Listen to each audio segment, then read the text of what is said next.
Ya berdoa. Masih berdoa, tapi apakah saat itu Bapak memiliki seperti putus asa, merasa putus asa seperti itu? Enggak.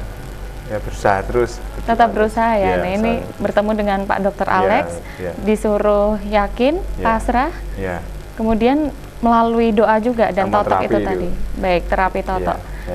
Iya. Nah Pak Alex, ini yang paling susah Pak, kalau ada pasien yang sudah menemui penyakit yang agak kronis ya Pak ya.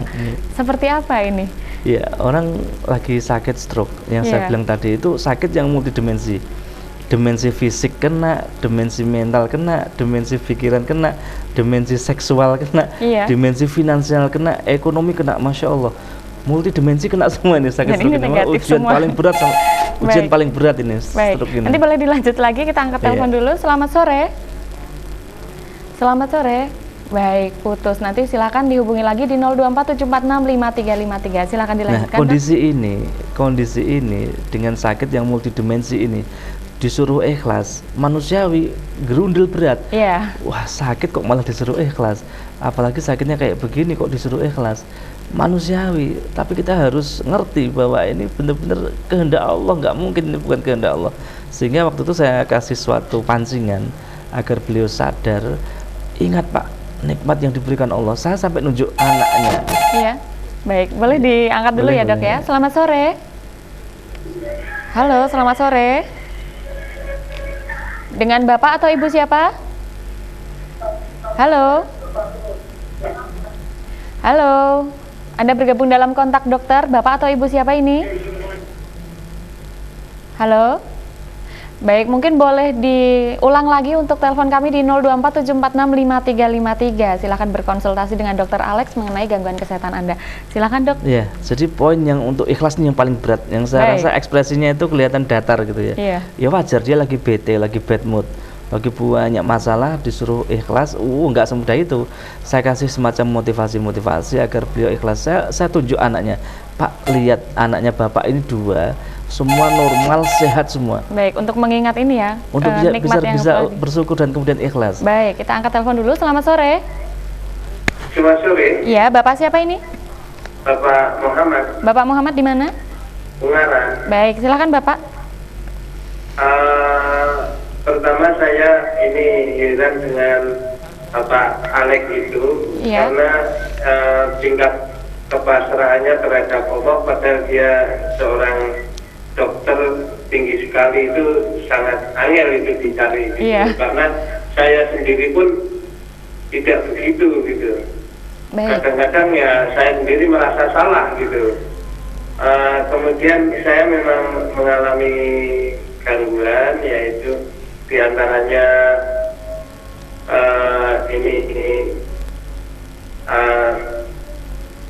diabetes. Iya, diabetes.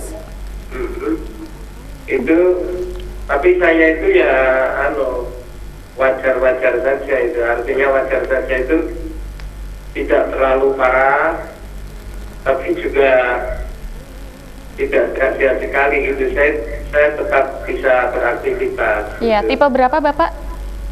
Wah, saya tidak tahu. Belum tahu ya, iya. Sudah lama sakitnya Bapak? Ya, sudah lumayan gitu. Sudah, baik. Itu kalau saya nemui Pak Dokter Alex ini di mana itu? Baik. Ini nanti langsung dijawab dengan Pak Alex ya. Itu saja Bapak. Baik, terima kasih Pak Muhammad di Ungaran.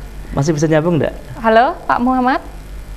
Oh, udah mati. Baik, ya. Ada yang mau ditanya? Iya, saya sebenarnya mau tanya, Pak, pada saat Bapak berobat ke dokter, sudahkah Bapak benar-benar minta tolong ke Allah seperti seolah-olah Bapak itu mau datang ke dokter? Jadi cara datang ke Allah itu seperti mau datang ke dokter gitu loh. Ini yang sering lupa. Iya, lupa. Ini penting ini. Niatnya pergi ke dokter, bukan mencari pertolongan Allah melalui dokter ya. Nah, harusnya datang ke Allah itu persis seperti semangat kita pada waktu akan datang ke dokter.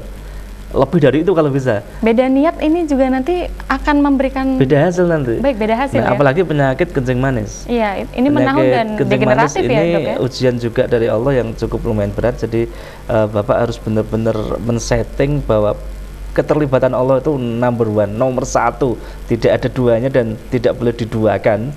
Jadi semangatnya Bapak datang ke dokter itu harusnya ke Allah itu juga lebih dari itu. Jadi datang di tahajud, datang di sholat duha, itu benar-benar yakin dengan kuasa Allah, ikhlas menerima ini dan pasrahkan semua ini kepada Allah, sehingga Bapak ikhtiar ke dokter, itu dokternya diizinkan Allah, obatnya diizinkan Allah, diridhoi Allah, dan insya Allah Pak, kalau ada keikhlasan yang mantap, yang tulus, keyakinan yang kuat kepada Allah, penyakit kencing manis ini yang secara medis biasanya minum obat seterusnya, ini insya Allah bisa beda. Baik. Atas kuasa dan ridho Allah kepada Bapak.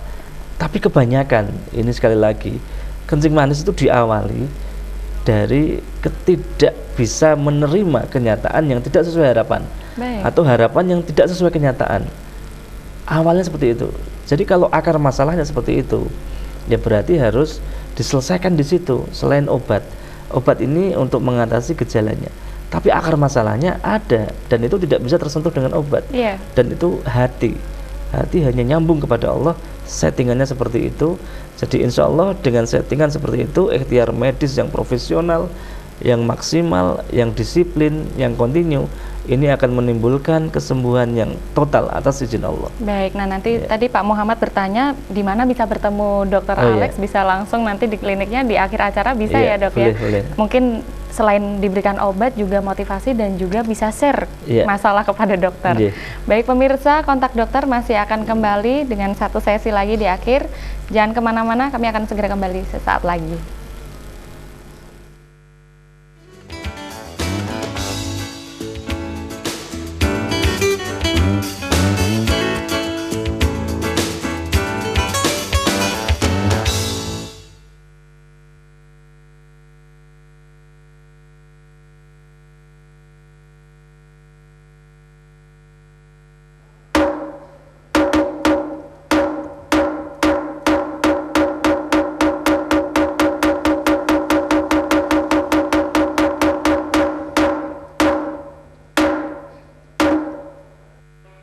Allahu Akbar,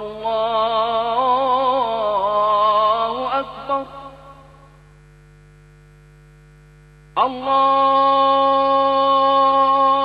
Allahu Akbar,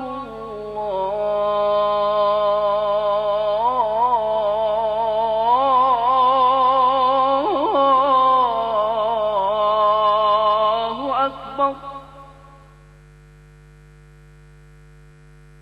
أشهد أن لا إله إلا الله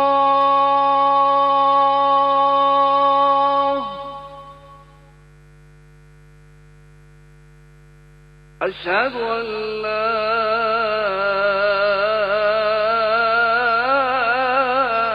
إله إلا الله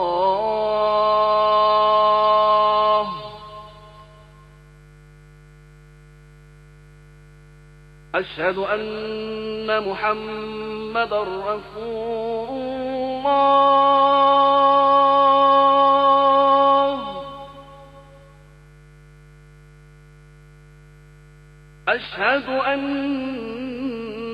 محمدًا رسول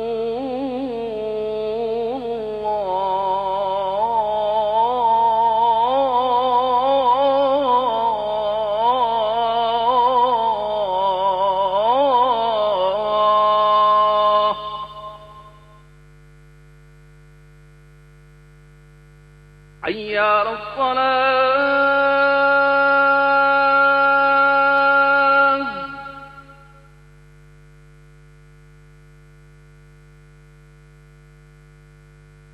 حي على الصلاة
Allahu Akbar.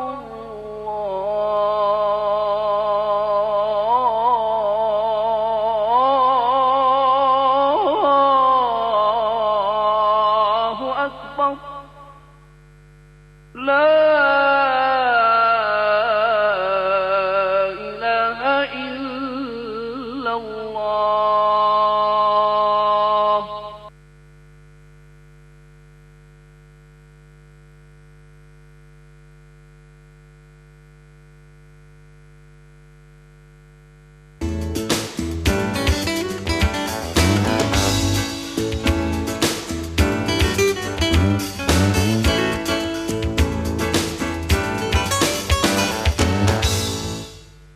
Selamat sore pemirsa, masih di Kontak Dokter bersama saya Mentari. Nah, sore hari ini pengaruh doa pada pengobatan.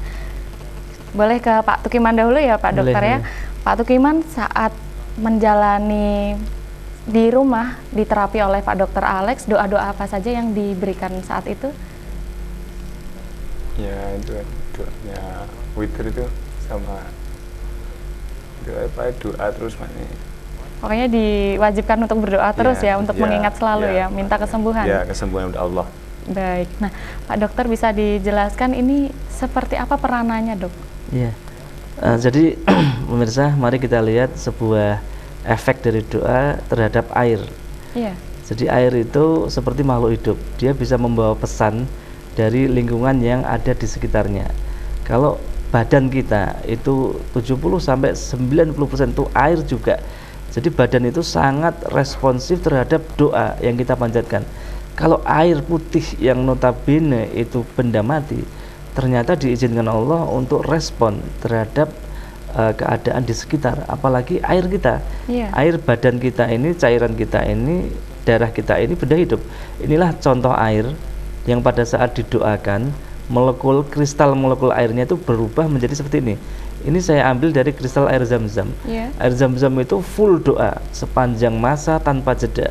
Jadi subhanallah, air Zam-Zam ini diizinkan Allah, di hadis Rasulullah disebutkan bahwa air Zam-Zam ini seperti apa yang akan engkau minta kepada Allah. Jadi dia bisa menyampaikan pesan yang kamu sampaikan kepada air, disampaikan kepada Allah, dan bisa menjadi sarananya Allah untuk terpenuhinya hajat kita terkait terutama dalam hal kesembuhan penyakit. Ini air. Jadi air zaman dahulu pada saat kita berobat ke tempatnya orang kiai atau apa, kemudian air itu didoakan, itu bukan klinik, itu bukan tahayul, itu ilmiah. Karena molekulnya, kristalnya itu berubah dibanding air yang tidak didoakan. Jadi pemirsa, ini perlu terapi kombinasi. Jadi obat sebelum diminum juga dibacakan doa dulu. Didoakan dulu airnya. Airnya dipakai minum itu dibacakan doa dulu. Apapun doanya terserah, tergantung keyakinan agamanya masing-masing. Tapi yang penting jangan dilupakan. Saat minum obat yang menggunakan air, airnya didoakan di depannya langsung. Apapun doanya itu, kristalnya akan berubah seperti tadi itu loh Mbak. Nah, jadi terkait dengan doa tadi, etika doa kan ada ya. Tapi yang nomor satu itu keyakinan kepada Allah harus kuat. Kemudian ikhlas ridho menerima kehendak Allah. Kalau Allah sudah lihat hambanya itu ikhlas menerima takdirnya, Allah juga akan ridho memberi pertolongan. Tapi kalau hambanya ini diuji dan kemudian tidak mau, melawan arus malah, menghujat malah, su'udon malah kepada Allah, maka pertolongan Allah ini jauh. Allah tidak akan menolong. Buat apa kita menolak ketentuan Allah? Mau nggak mau udah terjadi kok. Yang kencing manis misalnya, mau nggak mau udah terjadi. Mau apa? Mau suudon, mau protes, mau menghujat Allah, percuma. Malah penyakit tambah berat. Justru inilah peringatan. Kalau orang sakit kencing manis biasanya diawali dari hal-hal yang psikisnya. Ini psikosomatis. Diawali dari hal-hal yang dia tidak mau menerima kenyataan. Sehingga pankreas ini akhirnya terpengaruh, tidak bekerja secara optimal, sehingga insulin yang dihasilkan tidak efektif, tidak sensitif, tidak bisa menetralkan gula, mengatur gula di dalam sel darah kita.